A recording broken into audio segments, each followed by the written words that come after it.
বন্ধুরা তো চলে এসেছি নতুন একটা ভিডিও নিয়ে, মুভি রিভিউ পার্সনে। তো ডেফিনেটলি হচ্ছে কেউ যদি দমের ট্রেলার আজকে রিভিউ করবো, তো এর পজিটিভ দিক নেগেটিভ দিক আছে আমি বলবো। ঠিক আছে, তো দমের আমি ফার্স্ট টাইম বলবো দম যে ট্রেলারটা দেখেছি কীরকম লেগেছে। আমি সিরিয়াসলি বলছি, বাংলাদেশে আমরা অনেক টিজার ট্রেলার দেখেছি, বাট ট্রাস্ট মি, এই লেভেলের টিজার, এই লেভেলের ট্রেলার, টিজার হোক বা ট্রেলার হোক, মানে দারুণ লেগেছে। ঠিক আছে, এবারে তুমি কোয়ালিটি অনুযায়ী আমি বলছি, ঠিক আছে, কিছু ভুল আছে আমি সেগুলো বলবো ডেফিনেটলি, বাট কোয়ালিটি অনুযায়ী one of the finest trailer দেখলাম। ঠিক আছে, এবং Arfan Nisho, he just a name, it not just a name, এটা একটা ইমোশন, এটা একটা মানুষ যার অ্যাক্টিং লেভেলে আমরা নাটক থেকে শুরু করেছিলাম যখন, তখন থেকে আমি বরাবর বলেছি আরফান নিশো এবং মোশাররফ করিম দেখতে অ্যাকচুয়ালি কমেডি টাইপের, দেখতে ভালো অতটা না, বাট অ্যাক্টিং লেভেলে দারুণ। আরফান নিশো কিন্তু উল্টো, ও কিন্তু এবং গরিব, মানে মোশাররফ করিম গরিবের যে রোলটা সেটা আরও বেটার করতে পারে, বড় লোকের যে রোলটা আমার মনে হয় ওকে ততটা মানায় না, কিন্তু আরফান নিশোকে তুমি যে কোনো রোল দিয়ে দাও, মানে বাংলাদেশি বলে তাই, ও যদি ইন্ডিয়াতে থাকতো, সিরিয়াসলি বলতে কি বাংলা টলিউডে থাকতো, ও কিন্তু ওর বেস্ট হিরো হতো। অ্যাজ এ তুমি ওর তিন চারটে লুক নিয়ে আমি বলছি, ও বয়স্ক, ও গরিব, ও ভিকিরি, ও স্টাইলিস্ট, ও হিরো, ও অফিসার, ও ম্যানেজার, যে কোনো লেভেলে ও কিন্তু মানে মানিয়ে যায়। এবং তার সাথে অ্যাক্টিং প্রত্যেকটা, মানে ওই যে যতগুলো ক্যারেক্টার বললাম প্রত্যেকটা অ্যাক্টিং ও নিখুঁতভাবে করতে পারে। এবং যেটা সিরিয়াসলি বলতে কি, আমি ওর মানে স্পেশালি কোভিডের সময় থেকে ওর আমি নাটক দেখা শুরু করেছি, কোভিডের সময় থেকে, তখন থেকে আমার মানে ওর ফ্যান হয়ে গেছি। তখন থেকে ওর কোয়ালিটিটা আমি দেখেছি এবং তখন থেকে বুঝেছি ও কোন লেভেলে। ঠিক আছে, তো আমি ট্রেলারের আগে এত কথা বললাম তার কারণ সিরিয়াসলি বলছি, ওর প্রত্যেকটা সুড়ঙ্গ হোক বা প্রত্যেকটা যে অ্যাক্টিং স্কিল যদি বলা হয়, তুমি যদি ট্রেলারটা ভুলে যাও, আগে আমি বলি অ্যাক্টিং স্কিল।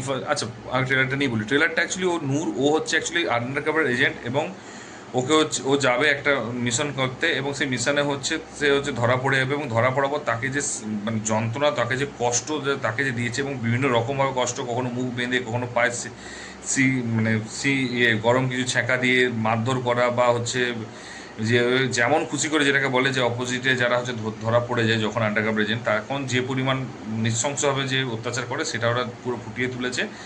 এবং হচ্ছে লাস্টে হচ্ছে সে আসবে কি আসবে না সেটা হচ্ছে দেখার বিষয়। ঠিক আছে, ফিরে আসতে পারবে কিনা, এবং তারপর তাকে কতটা যন্ত্রণা সহ্য করতে হবে, কীভাবে আসবে, নাকি মারা যাবে, মানে মেরে দেবে তারপরে পাঠাবে, সেটা হচ্ছে, বা হয়তো তার বডিটা আসবে কি না। তো সেই জিনিসটা জানতে গেলে হচ্ছে জাস্ট কিছু ঘন্টার ওয়েট করতে হবে, ওয়েট করলেই হচ্ছে জানা যাবে।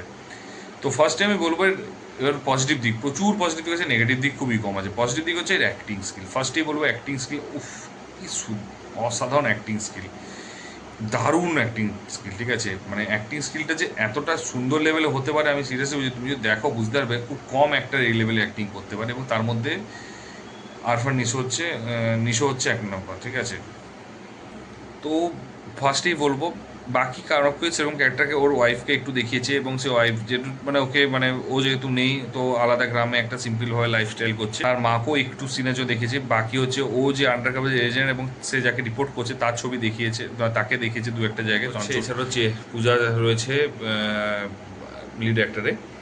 তো বেসিক্যালি হচ্ছে তো সেই জায়গাটা তাকে কয়েকটা জায়গায় দেখিয়েছে। তো যাই হোক, তো অ্যাক্টিং গেল স্কিলটা। নেক্সট হচ্ছে মিউজিকে তানপুর একটা যে সাউন্ডটাকে এত সুন্দর করে দেখিয়েছে, খুব দারুণ লেগেছে। ঠিক আছে, মানে তুমি যদি দেখে থাকো, সিরিয়াসলি বলছি তুমি ফ্যান হয়ে যাবে, পার্সোনালি বলছি ফ্যান হবে।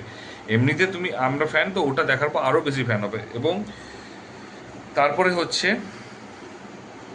হচ্ছে তিন নাম্বার যেটা ভালো লেগেছে সেটা হচ্ছে কালার গ্রেডিং, এবং কালার গ্রেডিংটা এত সুন্দর, এবং সিনেমাটিক যে শর্টসগুলো রয়েছে সেগুলো প্রত্যেকটা নিখুঁতভাবে বানানো, মনে যেন রয়ে বসে খাতা কলমে নিয়ে বসিয়েছে। তো সেটা আমার সিরিয়াসলি বলছি খুব ভালো লেগেছে, খুবই ভালো, মানে শুধু ভালো বলাটা ভুল হবে, খুবই ভালো, দারুণ করেছে ওই জায়গাটাতে।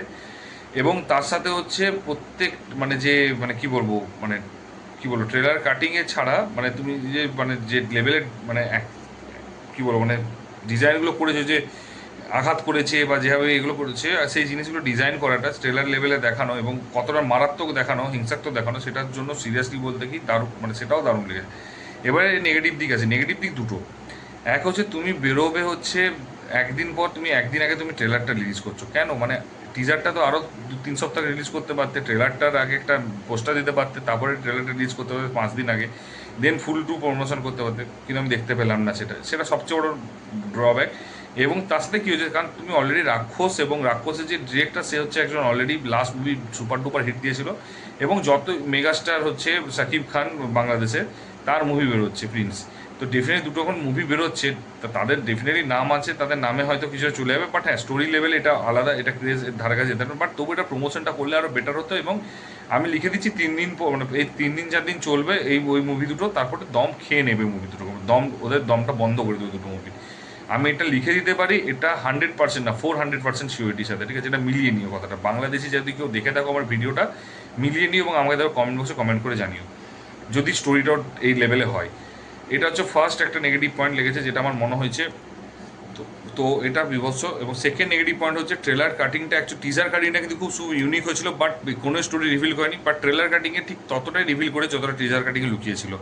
একটু কম রিভিল করতে পারতো আমার মনে হয়, তো আরও একটু বেটার হতো। তো খারাপ হয়নি, আমি আবার বলছি বাংলাদেশের ট্রেলার যে লেভেলে হয়েছে তো সেটা কিন্তু, এবং বাকি যে ভিএফএক্স, যে টিজার কাটিং ট্রেলার কাটিং যে ভিএফএক্সটা হোক বা সিনেমাটোগ্রাফি হোক, সেগুলো সবই ভালো হয়েছে, শুধুমাত্র স্টোরিটা রিভিলটা অনেকটা বেশি করে দিয়েছে আমার যা মনে হয়েছে।